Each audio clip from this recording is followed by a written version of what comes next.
Hola, queridísimos amigos del ADN de la historia. Me encuentro muy bien acompañado por Isabel Revuelta. Hola, ¿cómo están? Por mi querido Alejandro Rosas en el maravilloso antiguo colegio de San Ildefonso.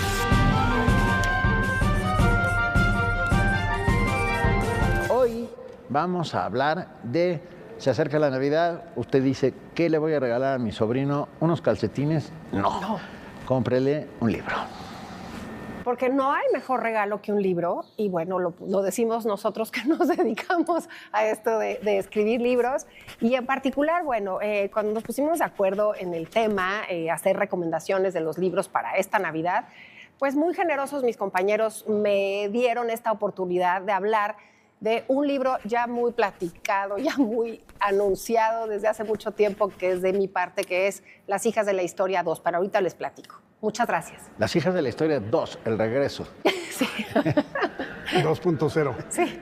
No, de hecho vamos a hablar del libro de Isabel, pero también los tres, curiosamente, hacía mucho no nos tocaba coincidir en lanzamiento reciente de nuevos títulos nuestros, así que les vamos a recomendar lo nuestro, pero también de otros autores y autoras que vale la pena en estos momentos, sobre todo porque todavía tienen unos días antes del miserable y maldito intercambio de oficina que es asqueroso, vomitivo y horrible.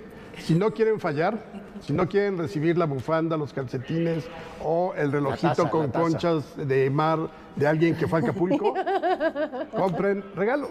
Digo, libros, regalen libros. Exacto. Regalar libros es regalar historia, regalar pasión, regalar conocimiento, regalar inteligencia, regalar ficción, regalar, todo aquello que nos hace ser humanos. Por lo tanto, regalar un libro es regalar un pedazo de ti mismo, de alguna otra manera. Yo también traigo libro nuevo. Cuéntanos. Cuchara y Memoria 2, la segunda parte de mi viaje gastronómico por mí mismo, porque no es un libro de cocina, sino de comida, de aquellas comidas que hicieron de mí quien soy, que forjaron mi educación sentimental. Empieza en la A, el primer tomo, termina en la K, y luego este segundo tomo empieza en la L de literatura y termina en la Z de zapato. Okay, Z de zapato porque he dado oportunidad para hablar sobre cine. Yo la verdad es que me divertí como loco, ya está a la venta en todos lados y no puedo decir mucho más que eso. O sea, que la verdad lo presentamos en la Feria del Libro de Guadalajara. Los tres presentamos estos libros que vamos a presentarles hoy, perdón por la redundancia. Oye, pero por ejemplo, a ver, alguna anécdota así que de las que más te hayan gustado en el momento de escribir. Es que me divertí mucho, me acordé de cosas. Ajo. Creo que ya la conté, la de... pero ese es el 1. No, sí, pero acá en este, por ejemplo, decías de cine. Sí, Zapato porque en La Quimera del Oro, esa maravillosa película de Charles Chaplin, está en una cabaña en medio de la nieve, con nieve hasta las orejas, y no tiene nada que comer él y su compañero, y de repente decide cocinar un zapato. Y es una de las más memorables escenas de la cinematografía mundial, porque se come el zapato y se come las agujetas como si fueran espagueti. Esto me da oportunidad de hablar de cine y, por supuesto, de literatura. No hay literatura sin comida de por medio, porque en cuanto hay comida de por medio, el personaje o los personajes que son contados se convierten en más corpóreos, en más reales, en más de verdad. Oye, pero esa escena que cuentas en tu libro se hizo famosísima, o sea, porque luego la veías, por ejemplo, en esas caricaturas de Warner Bros. Sí. O en esos dibujos animados que no necesariamente tenían que ver con alguna marca, sino simplemente que los hacían y los pobres que estaban ahí con con la suela y que lo metían y todavía salía caldoso. Fue famosísima, creo que es uno de los íconos de la cultura popular. Sí, claro, maravilloso. Oye, Benito, y aquí un término que yo confieso nunca había escuchado, umami. Umami. Cuéntanos. Se supone que los seres humanos reconocemos 4 sabores: amargo, dulce, salado, y se me fue el tercer cuarto. Ajá. Amargo, dulce, salado. Y hay un quinto sabor que es... Ácido. Ácido, amargo, dulce, salado. Y de repente, ya en el siglo XX se descubre el umami, que quiere decir delicioso. Es un invento, es glutamato monosódico, ni más ni menos. El glutamato monosódico es un invento japonés que se le pone a la comida y realza el sabor de las comidas. Entonces decidieron llamarlo umami, es el quinto el quinto sabor, que yo digo que no es un sabor. Qué maravilla, bueno. Qué maravilla. Oye, ¿y tú comes cuando estás escribiendo? ¿Eres de esos escritores sí, claro. que comes compulsivamente en la pantalla? Compulsivamente, no, pero como todo el tiempo que puedo, por supuesto. Comer es un acto civilizatorio, un acto de transmisión de conocimiento. No como solo, nunca, como con los amigos, con ustedes. O sea, nunca he comido con un enemigo. O si he comido con algún enemigo, me he salido de la comida en algún momento de permisito. Sí, lo haces breve y adiós. Breve y adiós. Y por supuesto. Por necesidad. Por supuesto. Cuchara y Memoria 2, el regreso, como también sucede con Hijas de la Historia, ya lo pueden encontrar en todos lados. Y la verdad es que es un libro para curiosos como yo mismo. No es académico, no es un ensayo sesudo, es todas esas cosas. Es para paladearlo. Exacto. Para saborearlo como si fuera una comida. Las letras también se saborean. Por supuesto. Y creo que ese es el mejor ejemplo. Sí, y yo digo que son para paladear porque son 2 tomos y qué mejor oportunidad que los regalen en esta Navidad juntos, el 1 y el 2. Exactamente. Pues muy bien. Alejandro, bueno, ¿tú también? Bueno, yo este año lancé Érase una vez Tenochtitlán. Digamos que se sumaría a la trilogía que ya hace varios años hice con mi amiga Sandra Molina, que son 3 tomos.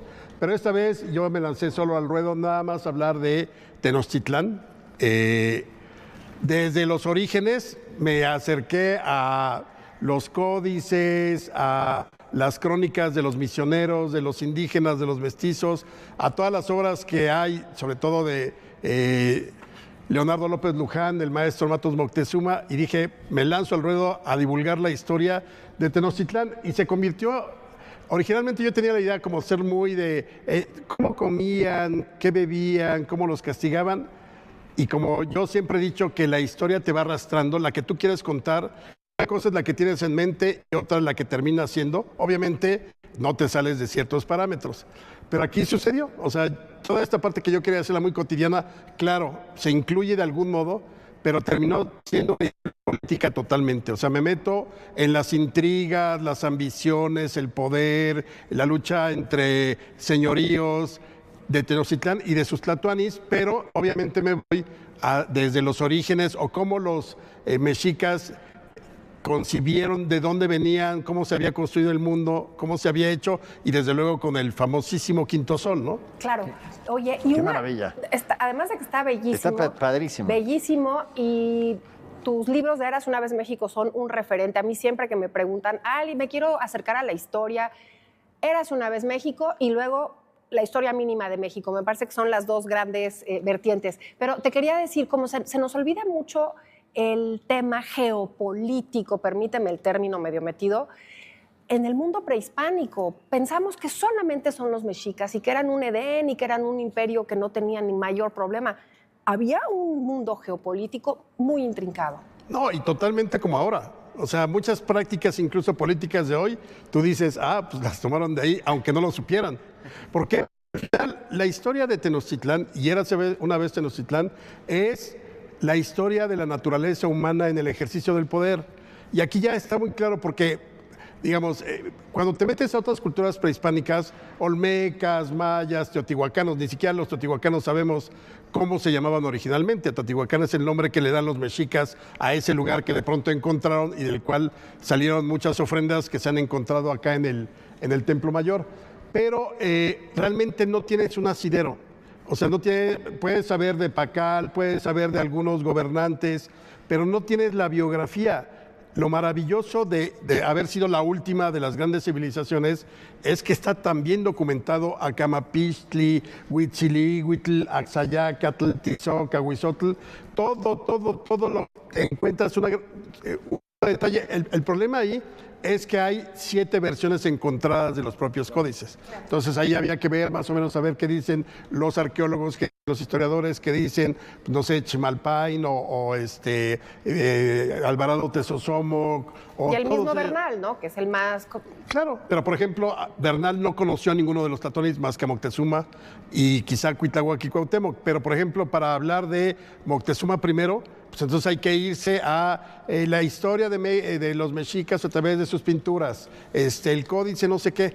Entonces fue un recorrido maravilloso, me encantó, nunca lo había hecho, así a fondo, y yo quedé muy contento. O sea, la verdad me divertí mucho porque la historia del poder de los mexicas es la historia del poder en Roma y es la historia del poder en Rusia y en cualquier lugar. Ya verán, se van a sorprender de lo idéntico que somos hace 500 años. Érase una vez en Tenochtitlán, entre dioses y tlatoanis de Alejandro Todos Rojas. se mueren. Ese es el spoiler que necesitábamos. Isabel, Bueno, pues yo estoy muy emocionada, muy contenta porque aquí están estas hijas de la historia 2.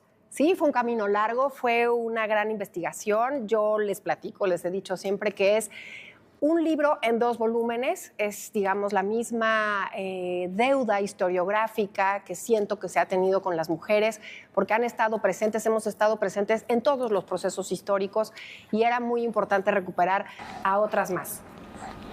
¿a quiénes? ¿Quiénes están Sí, en bueno, Hijas de la Historia 2? Aquí, bueno, porque en el volumen 1, que empecé, digamos, una especie de conmemoración de ese 1519, entonces yo en 2019 quería hablar de 500 años de mujeres en la historia. Aquí me voy un poquito más atrás y me voy a ese clásico del mundo maya. Estoy en el siglo VII con la Reina Roja, con ese empiezo. Es La mujer de Pacal. fabulosa la historia, Maravillosa. porque cuando emanan esos restos cubiertos de cinabrio, que además, ¿cuál es la probabilidad de que emanaran nuevamente otra tumba? Ya se había encontrado la de Pacal en 1952, y en 1994 descubren la otra tumba. Casi 20 años de la ciencia tenía que esperar para buscar el ADN. Bueno, claro. Para buscar el ADN y determinar Que que no había un ADN que compartían Pacal y la Reina Roja. Y entonces, ¿quién ¿Tenía es ese un nombre la personaje? Reina Roja? Sí, Itzbuk Ahau. Mira. Bueno, Ahau quiere decir jefe. Itzbuk. Ixbuk. Itzhak Se llamaba Buk. Ixbuk. Itzhak Buk. Es que me Y cuesta Ahau mucho es trabajo. Ahau es jefa. Exacto, jefa. Itzhak Buk. Así es, ella es la Reina Roja. Después hay un personaje que también me parece importantísimo. Alejandro, hablábamos ahorita de México, Tenochtitlán. Mujeres que estuvieron muy, muy de cerca en esa caída del imperio, los tlaxcaltecas. Una mujer tlaxcalteca es Tecuelhuetzin, la hija de Jicotencatl el Viejo o la hermana de Jicotencatl el Joven. Pero ¿qué es lo que hace esta mujer? Esta mujer representa que había toda una nobleza de hombres y mujeres inmiscuidos, no nada más en la política, sino en lo bélico, en lo cotidiano. Y ella, incluso cuando, claro, estas alianzas que, como tú dices, en toda la humanidad y en todas las civilizaciones, para tener una alianza y tener paz, pues haces matrimonios y empiezas un nuevo linaje y no te vas en contra de ese nuevo linaje. ¿Qué es lo que sucede? Que los españoles reciben a estas mujeres en Tlaxcala, cuando después de haber sido repelidos, más bien ganan los españoles, los tlaxcaltecas les dan algunas mujeres y entre ellas, obviamente, Tecuelhuetzin, la mujer de Pedro de Alvarado. Acabo de estar en Antigua Guatemala, tuve oportunidad de estar en la tumba de Pedro de Alvarado, Tecuelhuetzin, la hija de ambos, y Bernal Díaz del Castillo. Ok. Termina la historia en Santiago de los Caballeros, Guatemala. Me parece una vida fascinante. Sin duda, Y fascinante. así no me voy a extender más. Una más que me pareció también una hija de la historia fantástica es Leonora Carrington. Las mexicanas nacen donde se les da la regalada gana, Como por ejemplo en Inglaterra. como por ejemplo en Inglaterra. Y todo lo que hace Leonora Carrington, los mundos surrealistas, el mundo que crea en México, Leonora es lo más mexicano que puede existir. Entonces, termino con Leonora y bueno, estoy muy emocionada de sacar este ejemplar. Venga. Pero obviamente, bueno, después del corte vamos a hablar de otros libros que nosotros vamos a recomendar para que ustedes regalen durante estas fechas. No se vayan, ¿eh?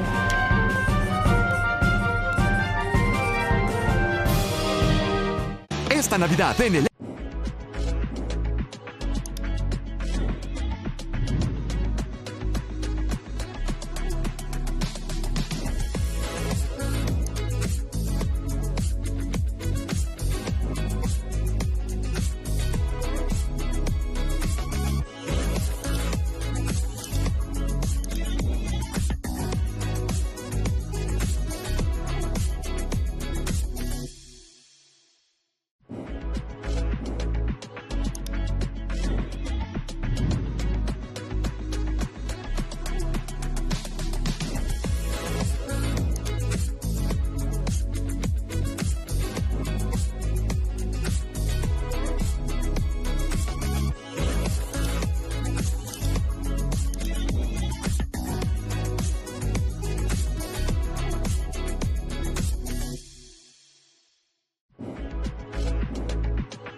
Estamos de regreso en esta celebración libresca para Navidad, para que ustedes compren libros. Y tenemos recomendaciones de otros libros, no solo de los nuestros, por supuesto. Exacto. ¿Quién empieza? ¿Les parece uno y uno? Órale. Uno, ok. Bueno, yo quiero recomendarles, ahora que está como muy en boga, esta película de Guillermo del Toro, que hay gente que la ama, hay gente que yo la amo, y hay gente Yo la que amo no también. tanto. Frankenstein. Esta edición, a quien le guste leer en inglés, esta edición me parece fantástica. La compré en la Feria de Guadalajara, que hay unas maravillas, unas cosas muy, muy lindas. Y está ilustrada por David Plumkert, pero sobre todo que es una edición del 200 aniversario de que Mary Shelley escribió esta maravilla. La madre de la ciencia ficción, ella no sabía lo que estaba Haciendo. ¿Ese es para niños? No, es la obra original. Dije, es que se abre y le pone su Bueno, cerebro y su corazón. Yo soy una niña, entonces, porque es una verdadera joya, una cosa muy linda. Lo revisé en Amazon, lo pueden pedir en Amazon. Se me hace un muy lindo regalo. Frankenstein, la versión original, todo el mundo estamos hablando de las licencias que se tomaron. Y como decíamos, Alejandro, que la versión de Kenneth Branagh, otro director inglés, actor también, hizo en los 90s, se toma sus licencias. Lo mismo Guillermo del Toro en esta obra fantástica de la literatura. Más que licencias, lo que hace Guillermo son homenajes. Sí, homenajes sí, a sí. todo. Y licencia. Para eso está la ficción, pues. O También sea, pero hay obra, ahí podemos discutir horas. adaptación exacta no existe. No, por eso es una adaptación. Son licencias. O sea, porque son idiomas distintos, el cine y la literatura. Qué bonito eso que estás diciendo. Son idiomas distintos. Pero bueno, a mí me encantó. A ti, ¿tú tienes alguna reserva? O sea, me gustó la película, pero yo esperaba que estuviera más apegada a la novela como la de Kenneth Branagh. A mí me gustó más la de Kenneth Branagh del 94. A mí no. Además con Robert De Niro y la música. Está maravilloso. A mí me gustaron las dos y sobre todo que fui a la Filmoteca de la UNAM, Benito, saqué mis boletos. Ahí también la vimos nosotros. Para verla en el cine y fue Y maravilloso. en esta nueva sala en donde el sonido es espectacular. Vayan a la Filmoteca. Bueno, Frankenstein de Mary Shelley nos lo recomienda. Mary Shelley, que realmente se llama Mary Wollstonecraft. Es la mamá. La mamá, y ella es Mary Godwin. Godwin. Porque todo el mundo la llama Shelley y Shelley no fue una buena persona del todo, que es su marido. Sí, Pero no. bueno. Exacto. Yo no lo traigo físicamente, pero recomiendo un libro de ciencia, hablando de ciencia ficción, ella, la madre de la ciencia ficción, y un muy buen tataranieto de la ciencia ficción es Bernardo Fernández Beff, que acaba de sacar su primer tomo de 3, El llanto del aire, ciencia ficción pura y dura. Es una verdadera maravilla, El llanto del aire, en un mundo en un universo colonizado. Acaban llegando a un lugar muy extraño llamado Cuicatlán. Es maravillosa porque para terraformarlo, para convertirlo en un lugar habitable. Y no voy a decir más porque lo voy a estropear. Lo que puedo decir es que es uno de los grandes herederos de la ciencia ficción moderna, de la ciencia ficción dura, donde hay ciencia ficción, porque luego hay mucha fantasía de por medio. No, aquí hay ciencia ficción y hay que leerlo en contexto, porque no te paras cuando de repente dice una máquina terraformadora que lanza un plasma, entonces bueno, te imaginas solamente esas cosas y sigues leyendo. Bernardo Fernández Beff, El llanto del aire, no se lo pierdan, de verdad.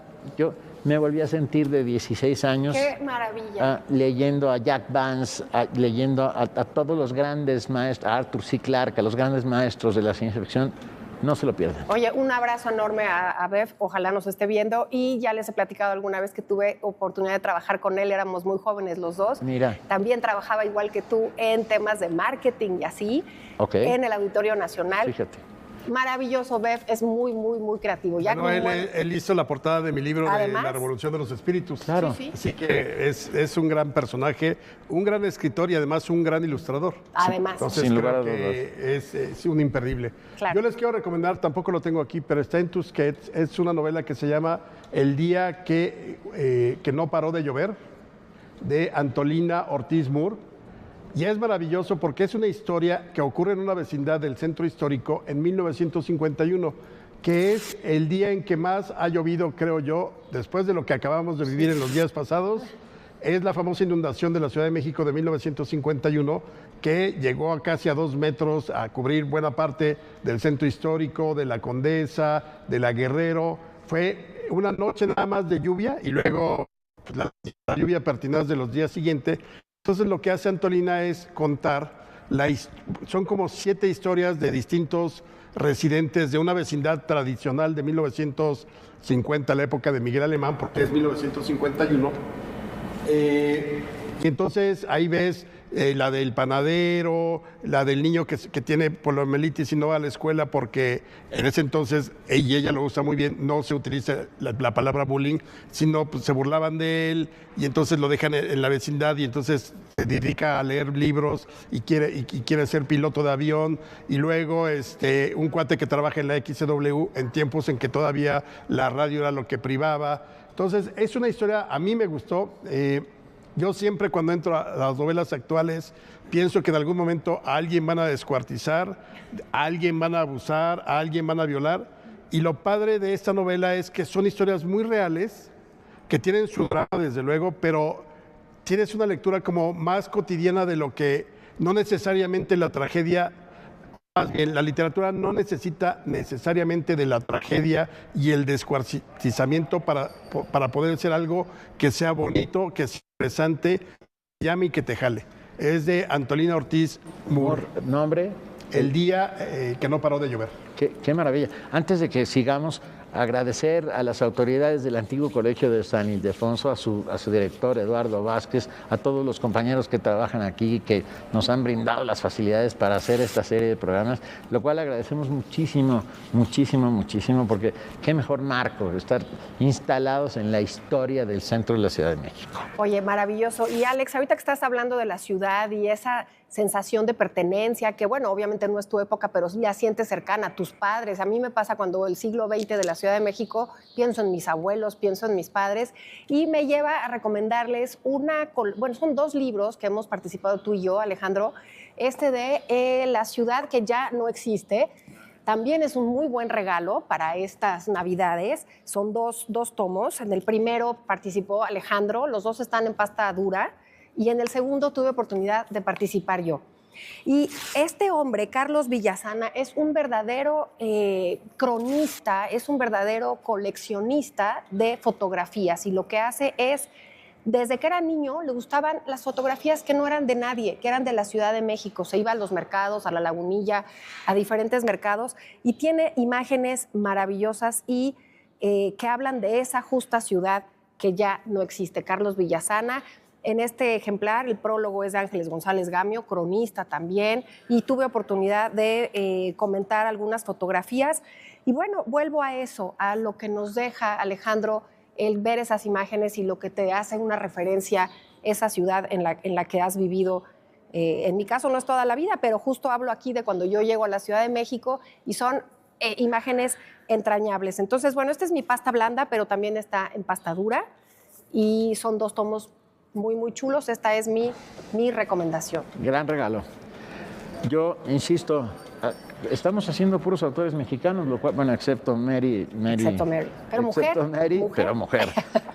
Déjenme rápidamente comentar un libro maravilloso, una novela policíaca, negra más que policíaca, llamada El amigo muerto, de Antonio Ortuño, otro de los grandes escritores mexicanos de la misma generación de Bernardo Fernández. Solamente les cuento cómo arranca. Arranca con: matan a un chico, amigo de otros, por supuesto, el que cuenta la novela, y 3 o 4 meses después, ese amigo que está narrando esa pérdida terrible recibe en su celular un mensaje de su amigo muerto. No voy a decir más. Es una maravilla, escribe espectacularmente bien Antonio Ortuño, lean todos sus libros, pero es un súper regalo de Navidad. Qué bonito. ¿Otro? No se me viene ahorita a la mente. A ver. Bueno, la novela de Sofía Guadarrama, de Tenochtitlán.